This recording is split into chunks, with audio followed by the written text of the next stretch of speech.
So welcome to all of you to join our NEXTalk webinar today titled Decoding Cellular Complexity from One Cell to Thousands of Insights. Thank you all for joining us. I am Mengki and I am the moderator for today's NEXTalk. Before we begin, here are a few things to know. We are delighted to have Dr. Benson from 10x Genomics and Dr. Phei from Cancer Research Malaysia with us today. We will have two sessions in this next talk, followed by a Q&A session at the end. And this webinar will run for about an hour. If you have any questions during the webinar, please feel free to drop them in the chat box and we will address them during the Q&A session. Lastly, please ensure that your microphone remains muted throughout the session. Now, without further ado, let us begin. It is my pleasure to introduce our first speaker. Dr. Benson is a Senior Science and Technology Advisor at 10x Genomics in Singapore, where he covers the SEA region and India. He has a background in molecular genetics and holds PhD from the University of Melbourne. Prior to joining 10x, Benson has held various roles in the biotech industry, including FAS Manager and Senior FAS at various biotech companies.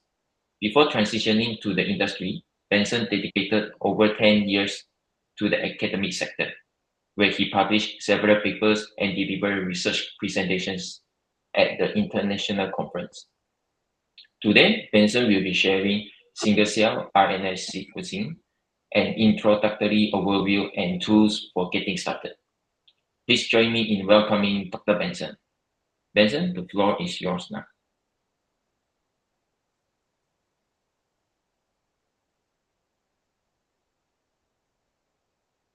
Okay.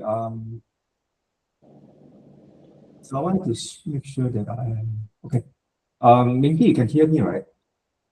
Yes, I can hear you. And your screen is working perfectly. Okay, great. Let's get started. Good morning, everyone. Thanks for joining us today for this webinar series. So for this first part of the presentation from myself, I will be giving you an overview of single-cell RNA sequencing and also the tools that you need to get started with your single-cell experiment. So here's the some of the important forward-looking statement from 10x Genomics. So if you need to review this, please reach out to us. Okay, so why is single cell important for research, right? So I believe everyone here would agree with me that human biology is actually very, very complex. And it's been reported that there's roughly 40 trillion cells in the adult human body. And these cells, right, every single cell, although they contain the same genetic material, the DNA is the same across all the different cell types in your body. But it is within the cell, the transcriptome profile is very, very different. There are millions of interactions and also molecular machineries that happens within the cell. And biology actually happens at the cell level. So these cells form tissues, which in turn form the organs, and organs work together as the system, right? So studying them at the single cell level really let us know and understand how cells differ, they coordinate and respond. But it's also very important to know that sometimes cells do go wrong and they can become deregulated, disease, or even cancerous. So we can actually understand them better by measuring their RNA at the single cell level to see exactly how and where that happens. So in the past and even current, right, in the current scientific world, one of the most traditional ways of understanding biology is to perform what we call a bulk RNA sequencing and then comparing the gene expression between samples. So in a bulk RNA sequencing, it is really like you see here in the cartoon, right? Like taking a smoothie. You can get a general sense of what's in there, but you cannot exactly know what went into your drink and also how much of each of these different ingredients that goes into a drink. So single cell analysis is like separating out every single ingredient. You can see exactly what's there and also in what proportion. and giving you a very precise, detailed view of every component in your sample. And this gives you a very clear, detailed view of the individual components that make up your sample. And this is also something that you can't simply get from bulk RNA sequencing. So here, just another illustration of bulk RNA sequencing compared to single-cell gene expression. So in this particular example, you have a piece of tissue, and in a bulk RNA sequencing approach, you extract the total RNA and perform a bulk RNA sequencing workflow, right? So you get some data point. So if you compare between your control and treated, looking at differential gene expression, you can see some of these genes are upregulated or downregulated.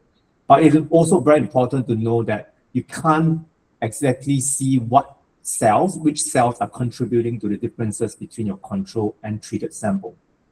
And more importantly, the heterogeneity of your tissue or your sample is actually in mass. So you can't work out what cell types are presented in your sample because everything is being averaged out from all your cells. So this is a problem because the cellular heterogeneity is being masked in the bulk approach. Right, in single cell analysis, it is different because we understand that every single cell component, right, is different from one another. So one cell type is different from one another cell type. So here, it is an example of 4 different cells. You can see the yellow cell, the green, the blue, and the purple cells. And if you plot these out in this 2D manner, looking at just 4 genes coming out from these 4 different cells. So you have the red gene, the blue gene, the darker blue, and the black gene, the expression level proportion of each gene in this different cell type. So you can actually see that every single cell, the expression level of all these 4 genes are different from one another. And then when you plot this out in a 2D plot, which we typically see in a single cell analysis, you can see a clusters of different spots being projected in this graph. So one single spot is one single cell whole transcriptome data set being projected in this graph. So one dot equals one cell. You can see there are 4 dots over here. So this represents 4 cells. And the reason why they are close to each other is because the transcriptome profile, they are very similar. That's why they are clustered close to each other. And then if you look at the green cells at the bottom here, right? So these 4 green cells, again, very similar transcriptome profile. That's why they cluster close to each other. But you can see that there are distinct clusters coming out from this particular sample because the transcriptome profile is distinctly different from every different clusters. And based on the markers that these cells express, right, you can work out what cell type are presented in your tissue. So single cell analysis is very powerful because it can reveal your heterogeneity and the subpopulation expression or variability of thousands of cells in just one single run. So single cell is not new. It's actually been around for the past 10 to 20 years ago, right? So there's already papers published about 20 years ago. And if you look at some of these papers, right, before the existence of commercialized single cell products, right, these single cell experiments typically have less than 100 cells. And the techniques using at that time to generate single cell were typically homebrew and very, very challenging. And some of these papers, right, they often limit to just a handful of genes and not looking at the whole transcriptome. But in the last 3 years, right, or 3 to 5 years, right, you can see that the number of cells being profiled increased exponentially. So from tens of thousands of cells to in the order of millions of cells at one time. So this really happens because due to the availability of commercialized single cell products, and these commercialized solutions for single cell make it easier than ever to generate very impactful insights. So how can single cell be applied to research? So with single cell analysis, right, one of the very first things that you can do is to review heterogeneity. So this is something that you can't get from bulk RNA sequencing. You can also potentially use single cell to discover rare or novel cell types that would otherwise be masked by bulk RNA sequencing. And you can also use single cell to do tissue atlasing in order to understand how different cell population function across different tissues. You can even use single cell to do more advanced analysis, looking at gene regulatory network or even lineage tracing. So to summarize, right, single cell sequencing is actually a very, very powerful method that you can use to review not just the different cell population within your sample of interest, but also understand how they interact with each other and how they evolve in disease or development. So since the introduction of commercialized single cell analysis, right, it has been transforming our understanding of diseases. So it has very, very strong application in oncology, but we also have moved on into more complex diseases like autoimmune diseases, in neuroscience, and also in other fields, including cardiovascular research, retinal biology, and even non-human, non-mouse species research as well.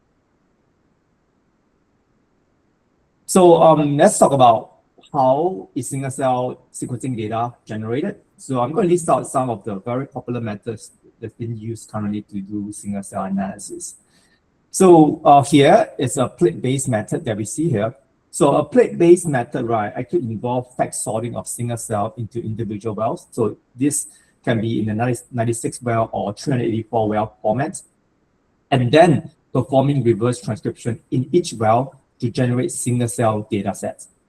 So this method, right, this plate-based method can produce high sensitivity data, but it's also very low throughput and takes about 2 days to complete. So another method to do single cell is through what we call a nanowell-based technology. And this method involves blowing the cells and oligo-tag bits across a cartridge with many, many different wells. So these cells and oligo-tag bits, right, are deposited into the wells where reverse transcription will occur. So each oligo-tag bit has a unique sequence that tags the cells so that it is easy to tell which transcript coming from which cell. So in general, right, this method has a higher level of throughput compared to the plate-based method, but it's also quite challenging to scale up and takes about 1.5 days to complete. So another method here is called combinatorial barcoding. So this method, it is also plate-based, but it actually works a little bit different from the first one. So in this method, right, it involves depositing unique indexes into each well and then aliquoting a pool of cells into each well. So the transcript from the cell in that pool have the same index. And then from there, these cells are re-pooled together and redistributed into another plate with unique indexes that are added to the transcript. And then this process is repeated, and over time, each cell acquires a unique combination of indexes that can be used to identify the cell transcript. So you can imagine that this method, although it is scalable, right, it is very, very time-consuming and also very labor-intensive. It involves a lot of pipetting steps with very, very little room for error. And then the last method shown here is a droplet-based technology. And this is the technology that 10x is based on. So droplet-based technology involves using microfluidics to generate nanoliter-sized droplets, which contains oligo-tag bits and single cell. So this method nicely balances the ability to scale up easily and also having a streamlined workflow that takes about 1 day to complete. So I will talk about this workflow in my presentation. So at 10x, our Chromium technology is the gold standard in single cell. We basically catalyzed the single cell revolution where we first launched the first product in 2016. And to date, we have the broadest menu of assays, analytes, and applications. We also have the best performing data quality and also a very, very streamlined workflow. So if you look at the figures below here, right, so over 15 billion cells has been profiled using our Chromium technology. And we expect this number to increase exponentially over the next few years because we have the ability to scale up to 1 million of cells in a single experiment run. So 10x has a lot of different assays. So for today's presentation, right, I will mainly focus on our Genomics universal 3' or 5' gene expression assay, which is a very conventional or traditional way of doing gene expression. So in these assays, right, with our Chromium technology, you can now profile easily thousands of cells in a very short runtime using our Chromium instrument. So our Genomics technology is built to scale. You can run up to 20,000 cells per channel. And across the one single chip, right, you can do up to 160,000 cells. So we have a very high capture efficiency. So up to 80% of the cells can be captured using our technology. We also reduce we also minimize our droplet rate to 0.4% per 1,000 cells. So this is also one of the lowest in the market for single cell. All right, so let's talk about our GEMX universal 3' gene expression workflow. So 10x has a very, very streamlined workflow. And in fact, there's only 4 main steps that I will discuss here. And all you need here to start your single cell experiment is your cells in suspension, right? So when you have your cells in suspension and you are ready to go to do single cell. So our assays can work with nuclei as well. So just in case you can't get whole cells, you can also use nuclei to do your single nucleus RNA-seq. Right, so this is really all you need. So in order to get to this point, right, there are certain QC steps that you need to, certain requirement you need to do, or you need to adhere to for doing single cell analysis, right? So one of them here is the quality of your cells. So we highly, highly encourage our users to have a cell viability of at least 70%. And we also want these cells to be clean. They are free of aggregates and clumps. So we want them to be healthy, right? So there are ways to check them. You can use a cell counter to count your cells. You can observe your cell suspension under the microscope, make sure they are free of aggregates, make sure they are healthy. And this is sample quality that you need to do single cell. And the reason why we need high quality sample is because when you have an intact cell, right, when intact cell, highly viable cells, the cell membranes are basically intact. The nucleic acids, which is your RNA and DNA, are maintained within the cell. So with a healthy cell, it gives very, very little signal, background signal, and eventually it will give you a very clean and useful single cell data. However, in the event that some of the cells are dying, right? So if you have a very low viability, most of the cells are being compromised, or some of these cells are dead. So basically, these cell membranes are compromised. And what happens here is that RNA starts to leak out into the solution. And because of these, right, it actually increases the background signal. So and having a high background signal gives you very poor single cell data set. So that's why we highly encourage you to start off with at least 70% viability to your single cell experiment. So in the event you can't get that high viability, but there are also ways to you can remove the dead cells or debris. So there are commercial kits you can use. You can use flow sorting to sort for viable cells, or you can use traditional, homebrew method like centrifugation, density gradient centrifugation. These are some common methods that can be used to improve your sample quality. So 10x actually invested quite a lot in developing a lot of these different protocols to deal with many of the samples that you may have in the lab.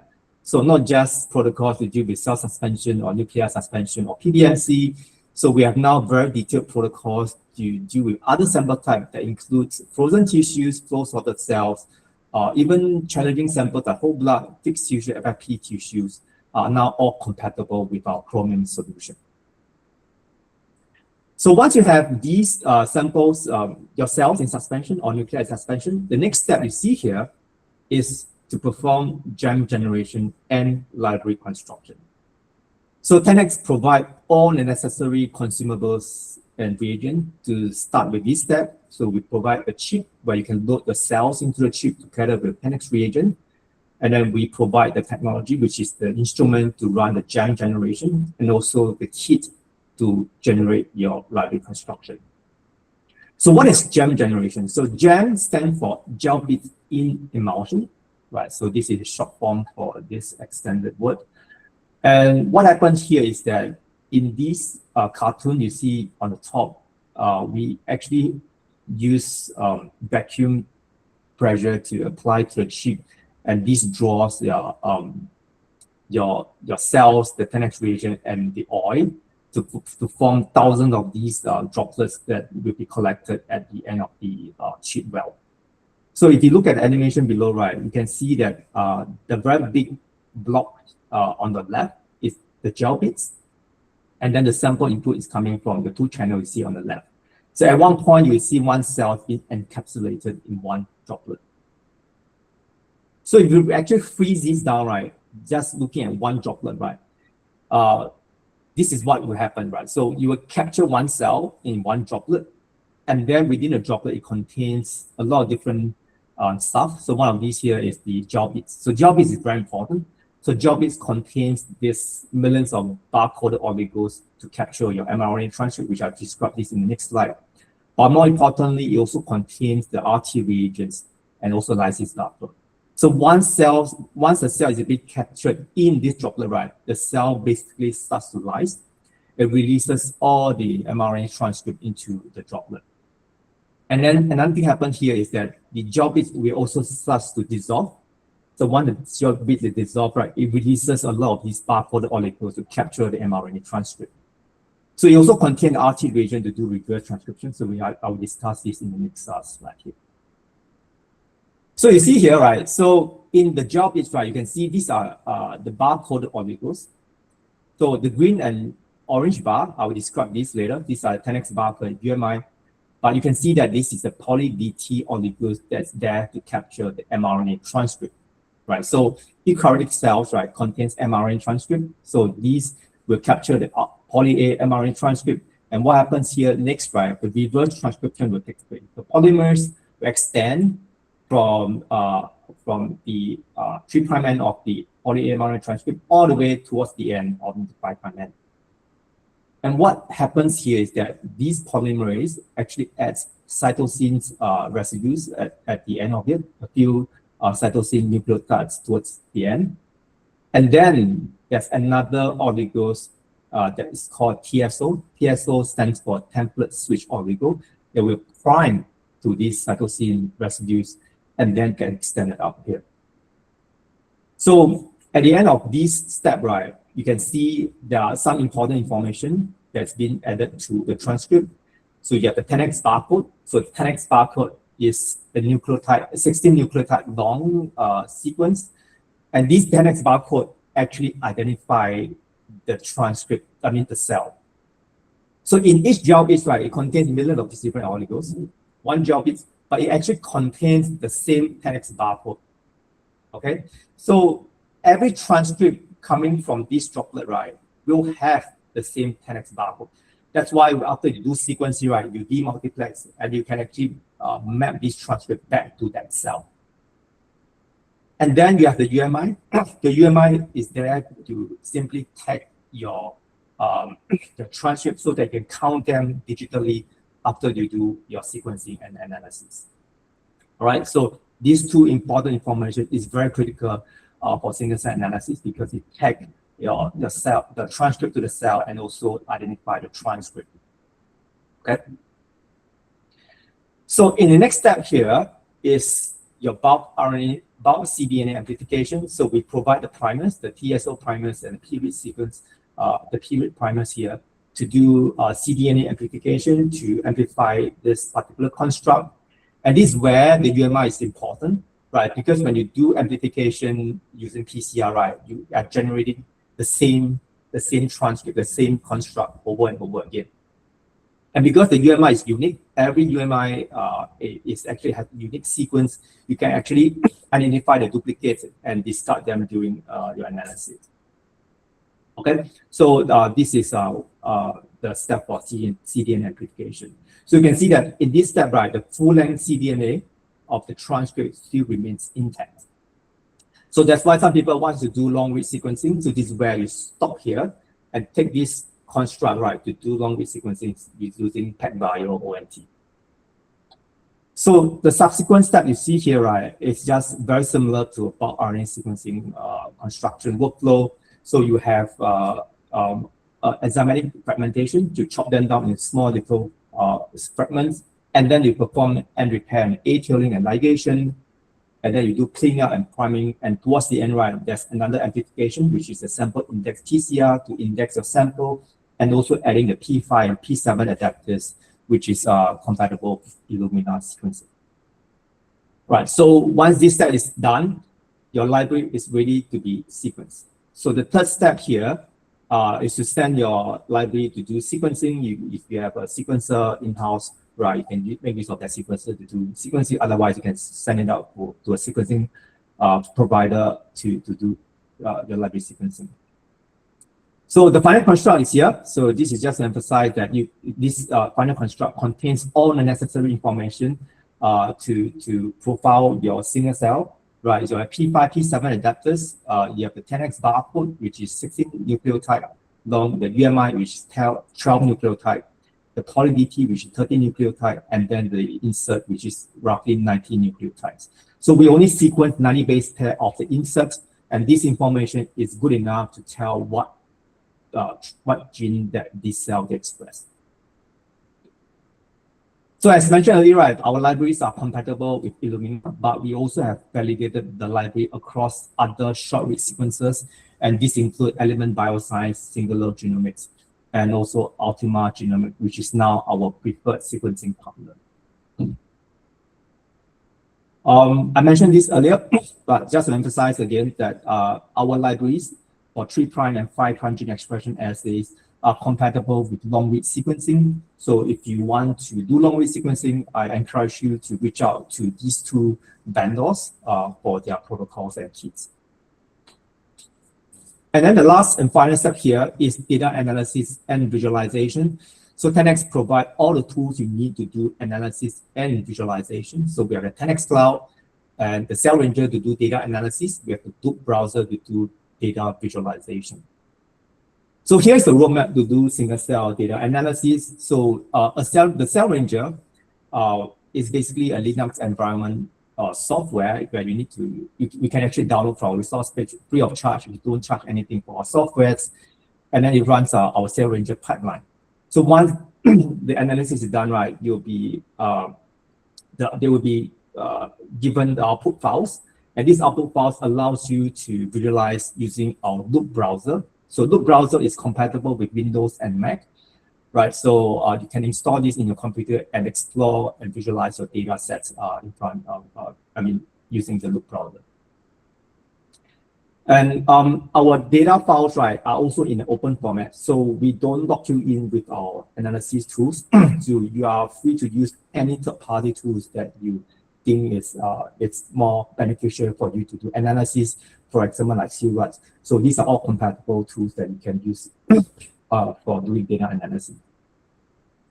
So for those people, right, who find data analysis challenging for various reasons, such as, for example, you don't have a bioinformatician in your lab that can do data analysis, or you don't know how to do script writing or coding, right? So if you are in this kind of situation, right, we highly encourage you to use our 10x Cloud, because 10x Cloud runs a Cell Ranger pipeline with a very simple user interface. And what this means here is that you do not need to have any bioinformatics experience or script writing experience. And what you need to do here is to upload your sequencing file, which is a FASTQ file, into the 10x Cloud, choose the specific application that you are doing, and then you actually run the Cell Ranger pipeline. And at the end of it, right, the data files will be ready to be visualized using the Loop browser. So there are a lot of advantages on running the 10x Cloud. So one of them here is that the runtime for 10x Cloud is very fast. So looking at about 90 minutes compared to 17 hours using a local server with running Cell Ranger pipeline. And also, more importantly, it is free to use. So any 10x user, or not even 10x user. So even if you have not tried our single cell, you haven't tried our single cell kit, right? You can also download our FASTQ file from our resource page, 10x single cell data set, right? You can try to see how you can analyze using our 10x Cloud. So it is free to use. Any user, any 10x, any user set up our 10x Cloud, 10x account, you can actually use it to run it for free. So here is the overview, just to emphasize that we only have 4 main steps involved in this Genomics 3' gene expression workflow. The first here is your cells input, which is your cells in suspension or nuclei in suspension. Second step, gene generation and library construction. Third step, send the library for sequencing. And lastly, analyze and visualize your data. So what I've described here is our traditional 3' and 5' gene expression workflow. So this is entirely poly A tail based. So we depends on the poly-A mRNA transcript and perform reverse transcription. And because of this chemistry, right, it is compatible with long-read sequencing. It is also species agnostic. So not just human or mouse, right, it's compatible. It can work with any eukaryotic species. But we also have another chemistry called the flex assay. So in this flex assay, it is entirely probe-based. So what we do here is that we actually design probes to target the entire protein coding transcriptome of human or mouse or rats. And because of this probe-based chemistry, right, it performs very well with low quality samples, such as FFP samples, and it also has the lowest cost at scale. So you can do very high throughput multiplexing, up to 384 different samples into one single lane, right? And then you can actually reduce the cost per sample in your single cell experiment. So our flex assay is compatible for human and mouse. We have expanded this to rats as well. And because of this nature of this chemistry, it has a broader sample compatibility. So not just with cell lines and cell suspension, you can easily perform the flex assay on it. But you can also fix and store your sample. So flex assay requires you to fix your sample. So once you fix your sample, you have the flexibility to store them in a -80 freezer. So you don't have to process them immediately after you have your samples ready. You can fix them, store in the freezer until you have enough samples to run. If you have fresh tissues, for example, there are protocols to deal with it. So you can choose either you can isolate them, you can dissociate and isolate cells from fresh tissue and fix them. You can isolate nuclei from them and fix the nuclei, or you can even chop them down into small little pieces and fix these tissues before you store them in the freezer. And then with frozen tissues, there are two different approaches. Either you chop them down in small pieces, or you isolate nuclei before you fix them. So all these approach, right, allows you to stop them at a time on when you receive a sample. So after you process it, you can stop them, put them in the freezer, and then you plan your single cell in the later time point. So here is an example on how you can plan a 16 sample run collected across different days, across different weeks, and then run them in a single run. So for example, in the first week, you have 2 samples, second week you have 6 samples, and the next week you have another 6 samples, for example. And then because of the nature of the fixation protocol and the ability to store them in a freezer, right, you can now collect them into one single day time point. After you store them, you collect them together, and then process them at the same time, and then run them in a single run. So this has a lot of advantage. First, it saves on time, it saves on labor, and also you don't have a lot of batch effects when you do single cell at different days. So everything if you do in one single run, right, you can minimize the batch effects on the data set. So this is different from the 3' or 5' assay, because 3' and 5' you need high viable cells. So that's why you need to process them at the time you receive the sample. But for flex assay, it allows you to fix and then store them in the freezer. So our flex assay is compatible with FFP blocks. So we have demonstrated protocols. We also have a public data set and tested tissue list in our resource page. So if you need to know more about this, right, please feel free to reach out to us. All right, this is my final slide here. So 10x is not just a single cell company. So we are also a spatial company. To date, there are more than 10,000 customer papers that have been published in very high impact journals that you see here. So we are very encouraged by our users using our products. So we hope that you can also make use of our single cell and spatial technology to advance your research. So with this, I will thank you for your attention. I'll be happy to take any questions. Yeah, thank you, Dr. Benson, for the insightful presentation on how single cell can help in about the research applications. So now we will move into the Q&A session. You may unmute yourself to ask Dr. Benson a question, or feel free to type it in the chat box. Okay. Do we have any question from the floors?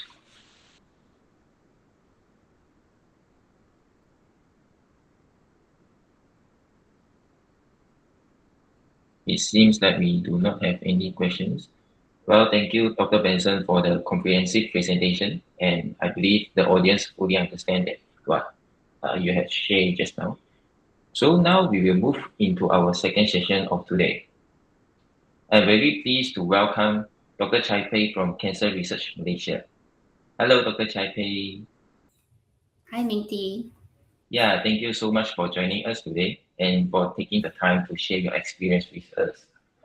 So we just heard from Dr. Benson about the capabilities of single-cell technologies and how they can help us to uncover the biological insights at the cellular level. So now it would be great to hear directly from researchers who has been working on the single-cell technology to share about the experience, what have you discovered, and some of the challenges. So, Dr. Chaipi, perhaps we can start with your current project. Could you share a little bit about your single-cell RNA sequencing work at Cancer Research Malaysia and how it has helped advance your research? All right. So hi, everyone. So my current research focuses on residual disease in triple negative breast cancer, or commonly known as TNBC. So this remains a major challenge in the clinic nowadays. We know that although chemotherapy works very well for some patients, many of them will still have a small number of the tumors that are being left behind after the chemo. So these surviving cells, right, can actually cause the cancer to come back at a later stage, and we still don't fully understand why this happened. So our goal here is to understand what makes these residual cancer cells different and how they would interact with the immune system after chemotherapy. And I think this is where we decided to use the single cell RNA sequencing to help us with this research. So instead of looking at the tumor as a whole, it allows us to study individual cells one by one and then identify the different cell populations that are present in the residual tumor. So, for example, in the tumor cells, we're actually asking how do the cells survive chemotherapy and how do they actually avoid being detected by the immune system. Then, on the other side, which are the immune cells, we are trying to focus on T cells, which are our body's natural cancer fighting cells. So the question here with that we try to ask is, are these immune cells still present after chemotherapy? And if they are still there, then why are they not doing their job to terminate the remaining tumor cells? In this project, I am also kind of analyzing something that called T cell receptor, which I would like to describe it as like a unique barcode on the T cells. And this barcode will actually track which T cell population have actually expanded or increased in population. This is important because the increase in population may indicate that they are actively recognizing something that's happening in the tumor. Then in the end, what we hope is that we will be able to find what or know what are these T cells are seeing that would help us to develop better immunotherapies to prevent the cancer from returning. Well, that's really interesting, especially you have shared about how single cell can help to study what happened inside the tumor, because all the cancer cells inside the tumor is different from each other. So we can study the tumor heterogeneity and also some potential immunotherapy in the future. So of course, working with any technology in the research also come with some of the challenges. So could you share some of the challenges that you have encountered when you're performing the single cell experiments and how do you overcome them? Yeah, definitely. I faced a few challenges when I first tried to perform single cell experiment. Residual tumors, right? These kind of samples are super challenging because after chemotherapy, the tumor tissue becomes more fibrotic, meaning it will contain more of the scar-like tissue, fewer healthy living cells. I think Benson have previously mentioned, having enough viable cells is very important to ensure that you get reliable data from single cell sequencing. So yeah, the first time we ran, we faced a huge challenge of getting enough viable cells. So we have to go back and optimize our tissue processing methods multiple times just to make sure that we would consistently recover enough living cells for our experiment. Yeah, so that took a while. And then another critical step that I encounter is during the creation of the gems, which are the tiny droplets, right, that capture individual cells for sequencing. That process is actually quite sensitive because even like small air bubbles introduced through pipetting can affect the quality of the experiment. And because of that, my advice is that we have to be extremely careful and follow the protocol closely. The good thing that I experienced was thankfully the field application specialist was with me during this process, which I think is really helpful in order to get the technique done right. Yeah, thank you, doctors, for sharing some of the challenges. And I believe that many researchers who are new to single cell may face these similar challenges as well. So hopefully, Dr. Chai's Phei's experience and insight that shared just now can help to overcome the challenges for this new single cell user. And despite of those challenges, right, single cell can also reveal things that we may not see with conventional approaches. So through your single cell work, could you share what are the new insights that you have discovered? Okay, so yeah, despite all the challenges with working with a difficult sample type, the single cell sequencing that I previously performed have actually gave us a clearer picture of what's actually happening inside the tumors after chemotherapy. So, for example, one important finding is that we know that the immune cells, which specifically the T cells, are actually still there inside the residual tumor. But the number and the types of these immune cells are actually varied different between different patients, and we also suspect that the differences could be depending on what kind of chemo or the treatment that they previously received. We also managed to see something called stem-like tumor cells in some patients. These cells are sort of interesting to us because previous studies have actually suggest that they could play a role in tumor recurrence and treatment resistance. So now we are currently conducting more in-depth analysis to determine whether the T cells that we see are actually active and could actually attack the tumor. And then we also thinking of trying to look at whether the stem-like tumor cells actually carry some of the characteristics that would help them survive the treatment and then later on come back and develop a new tumor. Yeah. Okay, that's really fascinating. So it's always interesting when research findings not only give us the new insight, but also open up new questions and also possibilities for the further or future research.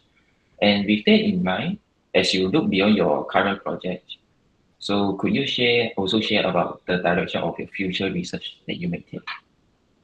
Okay. One area that I'm of course interested in is to use the single cell technology to support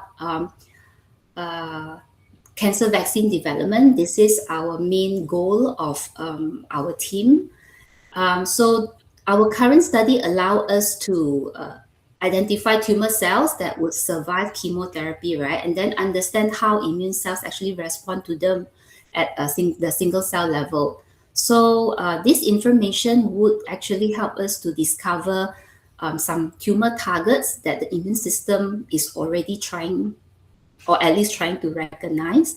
And then in the future, those targets that we discovered from this exercise from the single cell platform, we hope to be able to combine with some other emerging technologies to help us to validate whether these targets are actually truly presented to the immune cells by the cancer cells, and then try to find out some of the biomarkers that we can actually use to track these targets in the patients clinically.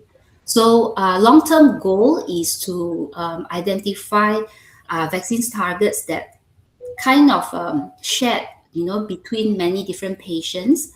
And then our goal basically is to try to make immunotherapy more effective and accessible so that it's more relevant to the patients that are in Malaysia and hopefully across the Asia continent.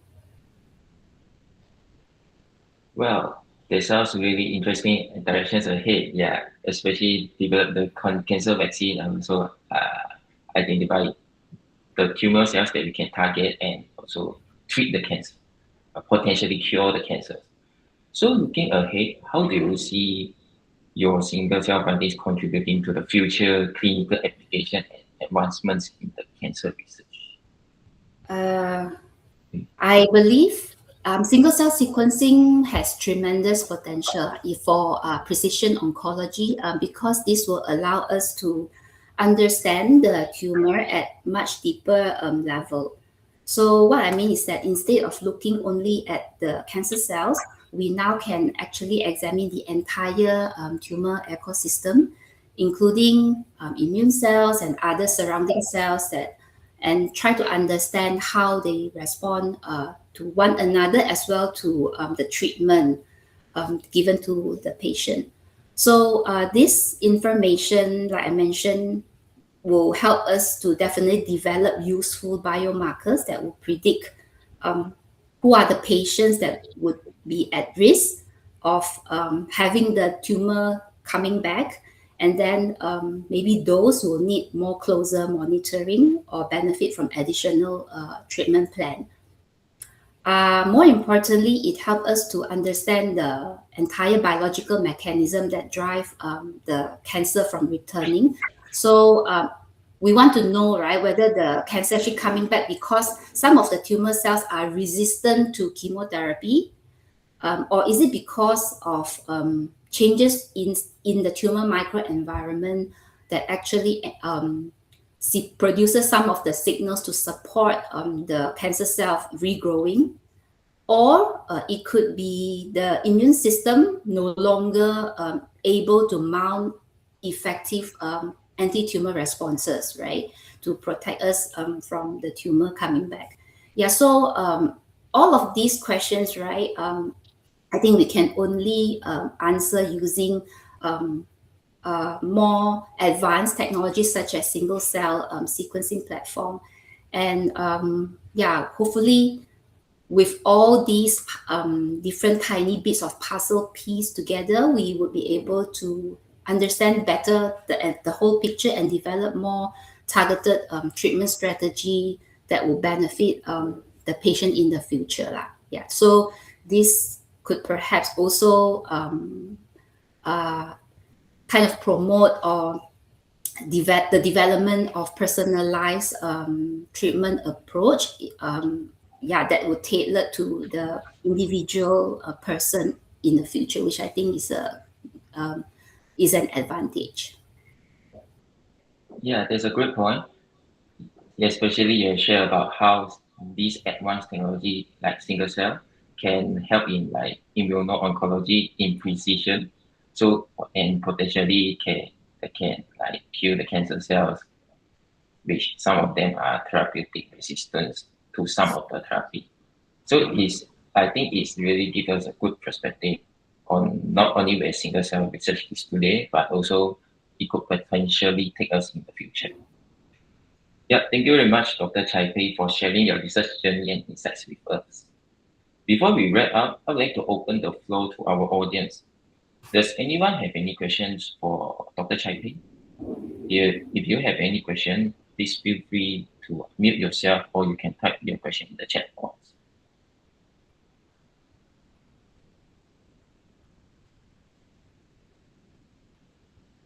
If there are no further questions, then we will move to our closing. Hello. Hello, yes. Okay, Hello, Dr. Rashid.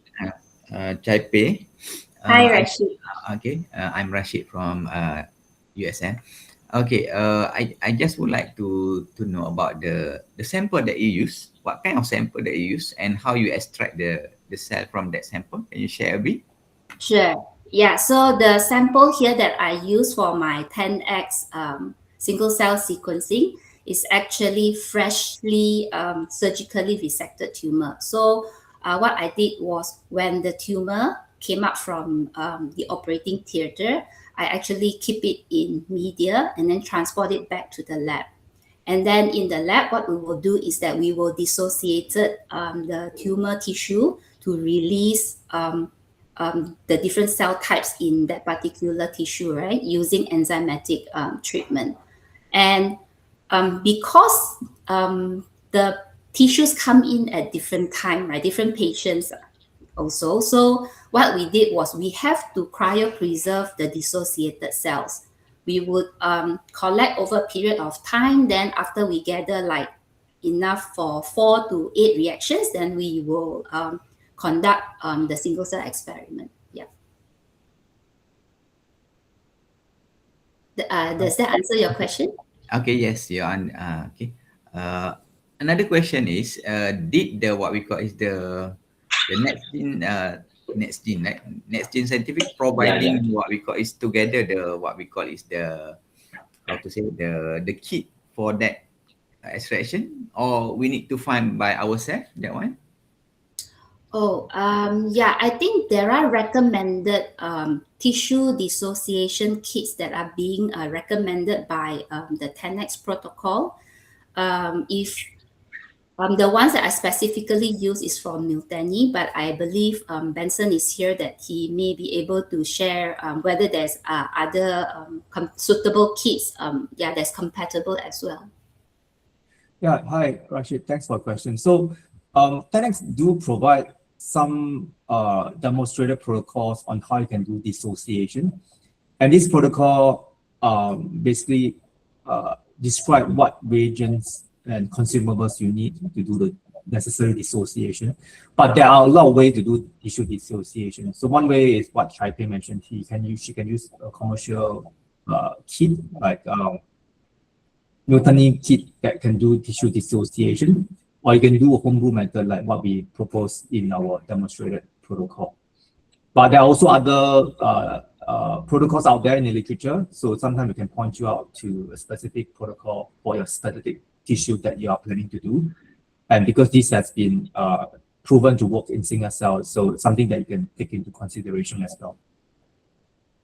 Yeah, my advice is to go look up the 10x, what you call it, the full protocol to conduct single cell experiment. Basically, they cover from A to Z, like starting from sample collection and then how you do, if you need to do like a tissue dissociation, they will give you some sort of recommendation and references. So the manual is actually quite thick if you really print it out. Yeah. Okay, Perhaps thank you. also, or Rashid, you can also contact us NextGene or our product specialist, so we also can assist in your findings as well. Is there any more questions from the floor?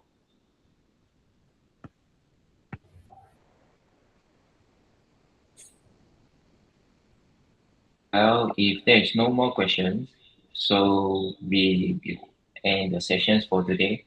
Thank you again for Dr. Chai Phei for joining us today and sharing your experience with us.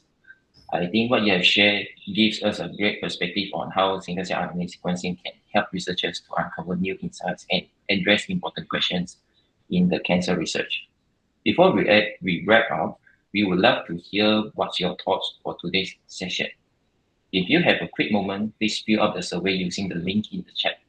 Your feedback is very valuable to us, and we will share the e-certificate once it's ready. Also, if you have any questions after the session, please feel free to contact us at sales@nextgene.my.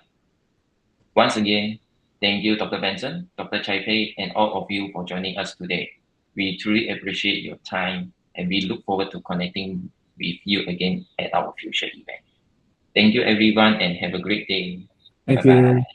Thank you Bye-bye. very Bye-bye. much. Thanks, everyone. Bye-bye. Thanks, Shakir. Thanks, Kishan. Thank you. Thank you so much.